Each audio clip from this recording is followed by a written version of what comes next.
India Shri Jyotiraditya Scindia ji, Delhi की हमारी मुख्यमंत्री विजेंद्र जी कह रहे थे दिल्ली की बेटी, मैं कहूँगा हरियाणा की बेटी, कुल मिला के अपने देश की एक बहुत ही युवा संघर्षशील बेटी श्रीमती रेखा गुप्ता जी, देश भर से पधारे हुए यहाँ सभी विधानसभाओं के अध्यक्ष एवं उपाध्यक्ष महोदय, विधानमंडलों के सभापति उपसभापति महोदय, दिल्ली सरकार के हमारे मंत्रीगण, विधायकगण, सांसदगण, उपस्थित पत्रकार छायाकार बंधुओं, आज का ये विषय अखिल भारतीय हमारी जो स्पीकर्स की कॉन्फ्रेंस है उसका ये वैलिडिटी सेशन, समापन का सेशन है। 3 दिन के समय में बहुत ऐसे विषय आपके सामने आए होंगे। निश्चित रूप से आप उनको लेकर के देश भर में सभी विधानसभाओं के माध्यम से अपना जो एडमिनिस्ट्रेशन है उसको किस प्रकार से चुस्त दुरुस्त बनाया जाए, बढ़िया बनाया जाए, लोक हितकारी बनाया जाए, जरूर आप यहाँ से कुछ ना कुछ लेकर के जाएंगे। इस अवसर पर हमारे विधानसभा दिल्ली स्पीकर विजेंद्र गुप्ता जी ने मुझे यहाँ बुलाया है, आपके बीच में बोलने का अवसर दिया, इसके लिए मैं आपका आभार और धन्यवाद प्रकट करता हूँ। भाई बहनों, लोकतंत्र का जो इतिहास है, ठीक कहा, 100 वर्ष पूर्व 1925 में जब विठल भाई पटेल जी इसी भवन में जब उन्होंने राष्ट्रीय विधानमंडल की अध्यक्षता के लिए वो चुने गए, वो वास्तव में नींव का पत्थर हमारे लिए एक ऐसा समय है जब लोकतंत्र इस देश में शुरू हुआ, बाद में देश आज़ाद हुआ और आज उस लोकतंत्र के नाते से दुनिया के सबसे बड़े लोकतंत्र के रूप में हम अपने देश के अंदर सरकारों के माध्यम से कार्य कर रहे हैं। मित्रों, हम जानते हैं कि चाहे विधानसभाएं हो, चाहे लोकसभाएं हो, लोकसभा हो, राज्यसभा हो, उसमें दलीय संतुलन बनाने का काम मुख्य रूप से जो हमारे स्पीकर, सभापति महोदय होते हैं उनके हाथ में होता है। ये ठीक है कि सरकारें कभी किसी दल की, कभी किसी दल की आती है, लोगों की अपेक्षा सरकार से होती है, सरकार के प्रति जवाबदेही हमारे विधायकों की होती है, हमारे मंत्रिमंडल की होती है और चर्चा संविधान परिषद में, विधानमंडल में अथवा लोकसभा में, राज्यसभा में जब होती है तो दोनों पक्ष अपने अपने तरीके से चीज़ों को आगे बढ़ाते हैं। बहुत बार अनइजी मूवमेंट भी कई बार आते हैं, लेकिन ये सब हमारे जो स्पीकर महोदय हैं, चाहे लोकसभा, राज्यसभा अथवा विधान परिषद, विधानसभा में, उनको संभालना पड़ता है। बहुत ही कठिन कार्य होता है, बहुत संभाल के सबको करना होता है ताकि संदेश जनता को भी ठीक जाए। तो इसलिए इस कठिन कार्य के लिए आप सब लोग जो कार्य करते हैं, बहुत सराहना योग्य ये काम है। आपको ये एक कठिन काम करने का दायित्व मिला है, इसलिए आपको इसके लिए बहुत मैं शुभकामना देता हूँ। भाई बहनों, आज के लिए मुझे एक विषय भी बताया गया है कि हम अपने यहाँ विधानसभाओं के माध्यम से कैसे ट्रांसपेरेंसी लेके आए, कैसे हम टेक्नोलॉजी का उपयोग करें, कैसे एआई का उपयोग करें, क्योंकि ये विधा ऐसी है, ये बहुत पहले नहीं थी, कुछ सालों से इस विधा का हमने उपयोग करना शुरू किया और इस विधा के आधार पर बहुत सी व्यवस्थाएं, जैसे नेवा के पोर्टल के माध्यम से हमारे पास विधानसभाओं में अथवा लोकसभा में सारा सिस्टम टेक्नोलॉजी के माध्यम से हमारे सामने आया है और उस ट्रांसपेरेंसी के माध्यम से उद्देश्य हमारा है कि जनता का ट्रस्ट बने, ट्रस्ट इन गवर्नेंस। क्योंकि केवल टेक्नोलॉजी या एआई अथवा आईटी सिस्टम ये हमारा कोई शौक नहीं है, लेकिन इसके लाभ, बहुत प्रकार के लाभ होते हुए भी मुख्य उद्देश्य यह है कि गवर्नेंस में जनता का ट्रस्ट कैसे बने। लाभ बहुत से गिनाए जा सकते हैं।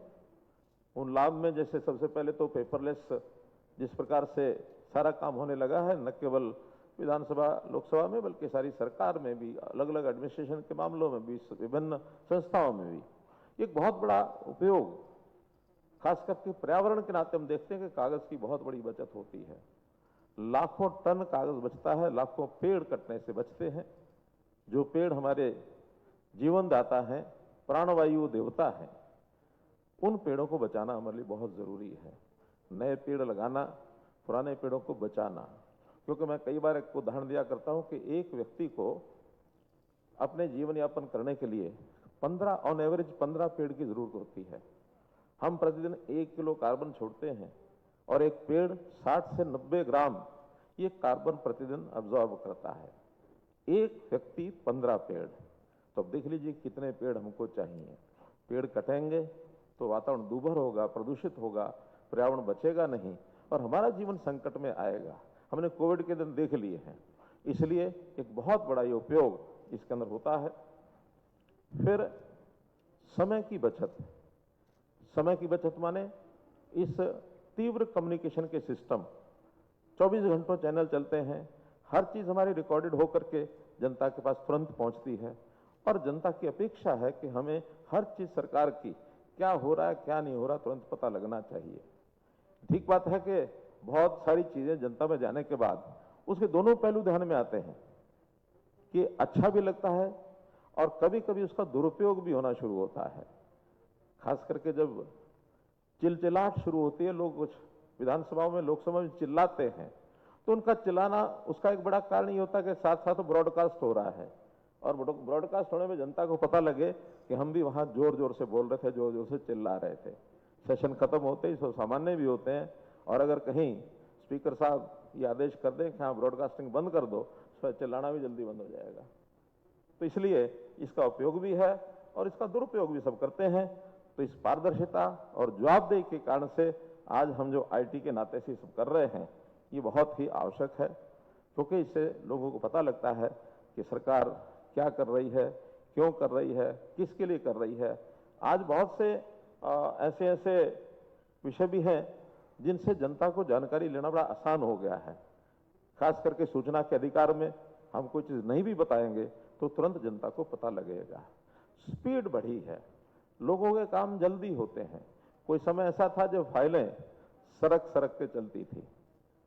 आईटी से पहले सरक सरक के चलती थी, बल्कि एक ऐसे ही लाइटर वेन में लोग कह देते थे कि सरकार वही जो सरक सरक के चले। तो लेकिन आज उसका जो अंग्रेजी नाम है गवर्नमेंट, तो इसके बारे में कहते हैं गवर्नमेंट वो ये, गवर्नमेंट वो जो मिनट मिनट पर गौर करे वो गवर्नमेंट है। तो आज हम उस पर बढ़ रहे हैं कि हम तेजी से काम करते हैं। वो केवल इस आईटी और हमारा जो ये सिस्टम है टेक्नोलॉजी का, इसके कारण से ये सब बना है। और इसमें निश्चित रूप से लाभ क्या क्या होते हैं, ये कई बार अनुभव जब आता है तो मैं तो अपना एक हरियाणा का उदाहरण बता सकता हूं। हरियाणा में एक पोर्टल बनाया, परिवार पहचान पत्र। मैं टेक्नोलॉजी का एक उदाहरण बता रहा हूं। परिवार पहचान पत्र बनाया तो बहुत से उसके विरोध में भी लोग खड़े हुए कि ये क्या नया सिस्टम शुरू कर दिया, समर्थन में भी हुए, लेकिन हमने बिना परवाह किए सालों साल लगा करके उसका डाटा इकट्ठा किया। और जब डाटा इकट्ठा कर लिया तो उसके माध्यम से जनता को योजनाएं वो किस प्रकार से पहुंचाई जा सकती हैं, उसका एक उदाहरण प्रत्यक्ष आपको बताता हूं कि एक दिन में योजना बना करके हमने परिवार पहचान पत्र के माध्यम से जो लोगों को लाभ देना था, और उसमें एक ही दिन में 12 लाख राशन कार्ड बढ़ा दिए, एक ही कलम से, एक कलम से। और कुछ दिन में 90,000 लोगों की हमने जो है पेंशन, ओल्ड एज पेंशन, ये उनके घर में बैठ करके, वो घर बैठे रहे, हमने उनको पहुंचा दी। लोग चाहते हैं कि हमको घर बैठे सुविधाएं मिले। पहले देखा हमने, अभी भी सब जगह देखते हैं, मंत्रियों के घर पर, विधायक सांसदों के घर पर, मुख्यमंत्री के घर पर भीड़ जमा होती है। सब लोग अपना कागज लेके आते हैं।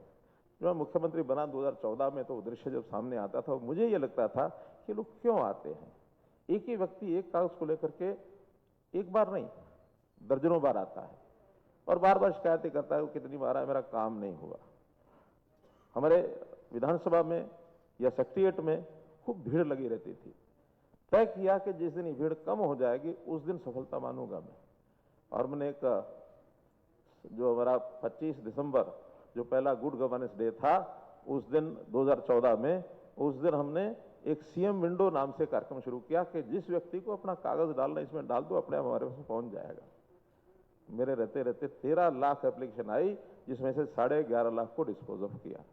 किसी को आने की जरूरत नहीं पड़ी, बल्कि विपक्ष के लोग थोड़ा सा उस प्रकार का एक विषय भी उन्होंने उछाला कि ये मुख्यमंत्री तो अलोकप्रिय हो गया है कि नहीं, यहाँ तो आता ही कोई नहीं है। मेरे यहाँ तो भीड़ लगी रहती थी। हम कहते अगर भीड़ लगी रहती थी यही आपका हार का कारण है। इस सिस्टम के कारण से ये सारी चीजें ठीक करना, इसका सीधा सीधा हमारा अनुभव है जो हमने उस समय करके दिखाया। मित्रों, ये जो एआई का विषय है बहुत नया विषय है और ये भी एकदम इतना आगे बढ़ रहा है कि इसके कारण से बहुत से लोगों को बड़ी हैरानी होती है कि काम एकदम कैसे हो रहा है। एआई के कारण से एक बार एक मीटिंग के अंदर मैं बैठा था, उस मीटिंग में वो क्या चैटबॉट क्या होता है, चैट जीपीटी, यानी कुछ उसको कहो तो फटाफट अपना एक ड्राफ्ट तैयार कर देगा आपके पत्र का और आपको प्रिंट ला के दे देगा। हमारे आईएएस ऑफिसर बैठे थे, मुझे किसी ने बताया कि ऐसा ये सिस्टम बन गया, बहुत बढ़िया। मैंने कहा अच्छा ठीक है, इनको कहो कि एक पत्र लिखे प्रधानमंत्री जी को हरियाणा के मुख्यमंत्री की तरफ से कि हमको 1000 करोड़ रुपया यहाँ के लिए अनुदान चाहिए, 1-2 कारण उसमें कोई ना बता दो इनको। तो उन्होंने बोला, बोलने के बाद फटाफट वो टाइप हो गया, टाइप होकर लेके आ गए और कहिए ये लो लेटर। सही मायने में एक आईएएस जैसी ड्राफ्टिंग करता वैसी ड्राफ्टिंग होकर के वो आ गए। मैंने मजाक में कहा, मैंने कहा भी आपकी नौकरी को खतरा हो गया सबको। ये सब एआई करने लग गया तो फिर आईएएस की क्या जरूरत रहेगी। तो कुल मिलाकर एक टेक्नोलॉजी बहुत आगे बढ़ रही है, इसका बहुत बड़ा उपयोग भी होता है। यानी एक व्यक्ति एक टेक्नोलॉजी के कारण से, यानी एआई के कारण से मैं समझता हूं 500 व्यक्तियों का काम एक व्यक्ति बैठ के कर सकता है। ऐसे ऐसे सोल्यूशन उसमें आ गए हैं, लेकिन बहुत सावधानी पूर्वक इसको बरतने की आवश्यकता होती है। कहीं ऐसा ना हो कि वो कोई भस्मासुर बन करके और हमको ही खा जाए। ये भी बहुत बड़ा ध्यान रखना है, क्योंकि जहां टेक्नोलॉजी इतने आगे बढ़ी है उसके रिस्क भी बहुत हैं। साइबर क्राइम दुनिया भर का बढ़ रहा है और साइबर क्राइम के कारण से समस्याएं भी आ रही हैं। तो ये चुनौतियां भी हैं, ये अवसर भी हैं, इसको जरूर हमको ध्यान रखना चाहिए। तो इस बात के लिए मैं कई बार एक उदाहरण दिया करता हूं। एक संत महात्मा पूजा पाठ करते थे दैनिक की तरह। कुछ दिन के बाद वो उनकी पूजा के समय एक चूहा आके साथ में बैठने लग गया और वो चूहा भी उनकी जो भी पूजा पाठ करते थे वो भी अपना धुन लगा करके अपना बैठा रहता। उनको लगा बहुत बड़ा इस चूहा का पूर्व जन्म का कोई कर्म होगा, इसने अच्छे कर्म किए, ये आके मेरे साथ बैठता है, ध्यान करता है। कुछ दिन बाद एक दिन देखा कि बिल्ली आ गई और बिल्ली दौड़ी उस चूहे की तरफ झपट्टा मारने के लिए। तो चूहा जान बचा के भाग गया। संत ने देखा कि ये तो बिल्ली चूहे को मार देगी। उनके पास कोई अपनी शक्ति थी, काल्पनिक कहानी है, लेकिन फिर भी उस शक्ति के कारण से उन्होंने क्या किया, उस चूहे को बिल्ली बना दिया कि अब देखते हैं बिल्ली कैसे आएगी। तो वो बिल्ली जो आई थी वो तो भाग गई, लेकिन ये चूहा जो बिल्ली बना था ये आकर के वैसे ही अपना कथा सुनने लग गया, आके उसका ध्यान करने लग गया। थोड़े दिन हुए एक कुत्ता आ गया। कुत्ते ने बिल्ली के ऊपर झपट्टा मारने की कोशिश की। तब भी उनको चिंता हुई कि मेरी ये चूहा बिल्ली जो है एक ही रूप है, तो ये मारी जाएगी, तो क्यों नहीं इसको कुत्ता बना दिया जाए। तो उन्होंने अपने मंत्र से कुत्ता बना दिया। अब कुत्ता बना दिया तो फिर वो जो कुत्ता आना बंद हो गया, दूसरा कुत्ता। अभी कुत्ता आया, कुछ दिन के बाद उस कुत्ते को जो रखवाली करता था, साथ चलता था, घूमता फिरता जंगल में, तो जंगल में घूमते फिरते हुए अचानक चीता आ गया। चीता कुत्ते की तरफ लपका, तो उनका लगा ये चीता मार देगा कुत्ते को, तो इस कुत्ते को चीता क्यों नहीं बना देते, उसको चीता बना दिया। तो वो ओरिजिनल चीता भाग गया। अब चीता जब बनाया, घर में आके सोचा कि ये रोज तमाशा कि चूहे से बिल्ली, बिल्ली से कुत्ता, कुत्ते से चीता, ये तो चीते को भी कोई खा जाएगा, कोई परमानेंट इलाज कर दो। तो परमानेंट इलाज किया कि उस चीते को शेर बना दिया। अब सोए, सवेरे उठे, उठते ही देखा तो सामने शेर खड़ा। अब शेर ने क्या किया होगा ये हम समझ सकते हैं। तो मेरा कहना कि ये एआई ये कभी कोई भी रूप धारण कर सकता है, तो इसको हमने किस रूप में उपयोग करना है, कहीं ऐसा ना हो कि भस्मासुर बन जाए और इस समस्या में कोई ऐसा बड़ा संघर्ष आ जाए कि ये हमारे सारे सिस्टम को खत्म कर दे, खराब कर दे। इसका उपयोग करने वाला व्यक्ति कैसा है, उसकी मानसिकता क्या है, वो ठीक मन का है तो ठीक एआई का उपयोग होगा। अगर उसका उद्देश्य कोई गलत है तो गलत ढंग से भी करेगा। आज देश और दुनिया के बड़े खतरे इसीलिए हुए हैं। तो मित्रों, हमें पारदर्शिता भी रखनी, हमें टेक्नोलॉजी का भी उपयोग करना, छोटी से बड़ी व्यक्तिगत रूप से भी करना। और आज जो समस्याएं, जैसे आज अभी हम लोग बैठे थे तो मोबाइल की बात कर रहे थे, वो भी एक प्रकार से टेक्नोलॉजी का विषय है। मोबाइल की कितनी एडिक्शन हो गई है लोगों को कि उसके कारण से आपस में बात भी कर रहे हैं, बैठक भी कर रहे हैं, तो भी लोग मोबाइल खोल के बैठे हैं। कई कई जगह तो विधानसभा में भी अंदर बैठे बैठे कुछ करते रहते हैं। तो ये एडिक्शन भी नहीं चाहिए, उसका सोच समझ के उपयोग करना चाहिए। तो इसलिए मेरा ये कहना है कि हम जिसको कहना चाहिए पारदर्शिता बहुत जरूरी है, लोगों का विश्वास जमता है। पारदर्शिता के बारे में मैंने एक बार पढ़ा कि लाल बहादुर शास्त्री जब स्वतंत्रता आंदोलन में जेल में गए, तो जेल में जाने के बाद जो बाहर संस्थाएं कुछ थी, जेल में जाने वाले ऐसे जो नेता थे, सज्जन थे, उनके परिवार को कुछ सहायता करने के लिए और धनराशि दे के आते थे। एक बार उनकी पत्नी जेल में मिलने के लिए चली गई, तो जेल में गई, उन्होंने पूछा घर कैसा चल रहा है। तो पत्नी ने कहा कि हाँ ठीक चल रहा, अच्छा चल रहा है। वो फला सज्जन आते हैं, हर महीने आते हैं, 50 रुपया दे के जाते हैं, और उसमें से मैं 40 रुपया खर्च करती हूँ, 10 रुपया बचा के रख लेती हूँ, कभी काम आएगा। उन्होंने कुछ नहीं कहा, चुप करके चली गई उनकी पत्नी शास्त्री जी की। फिर वो शास्त्री जी के पास वो सज्जन आए मिलने के लिए, चलो शास्त्री जी को मिल के आते हैं, जो उनके घर में सहायता देते थे। वो आए, पूछा कैसा चल रहा है, क्या चल रहा है। पहले तो उन्होंने धन्यवाद किया कि आप हमारे परिवार में सहायता दे के आते 50 रुपए।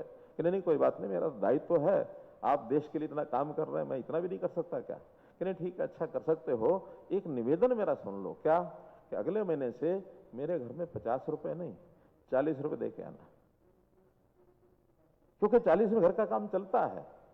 तो इतनी ट्रांसपेरेंसी रखने वाले जो हमारे नेता होंगे, बाकी सब होंगे, तो नेताओं के ऊपर एक बार अगर जनता का भरोसा जम गया तो समझो सरकार के ऊपर भरोसा जम गया। तो हम सरकार एक ट्रस्टवर्दी, एक अच्छा काम करते हैं, इस नाते से आगे बढ़ें और अपने इस एआई का उपयोग, अपने इस टेक्नोलॉजी का उपयोग, अपने इस आईटी का उपयोग सबका जीवन में सोच समझ के करें। ठीक व्यक्तियों के हाथों में चीज जाए, गलत ढंग से विध्वंसक वृत्ति के लोग करेंगे तो बजाय ये कुछ निर्माण के विध्वंस करेगी। इस ओर बहुत बारीकी से सोचना चाहिए। अपने विधानसभाओं में भी, हमारे बाकी सिस्टम में भी हम इसका उपयोग करें, भरपूर करें। इतना ही निवेदन। बहुत बहुत धन्यवाद।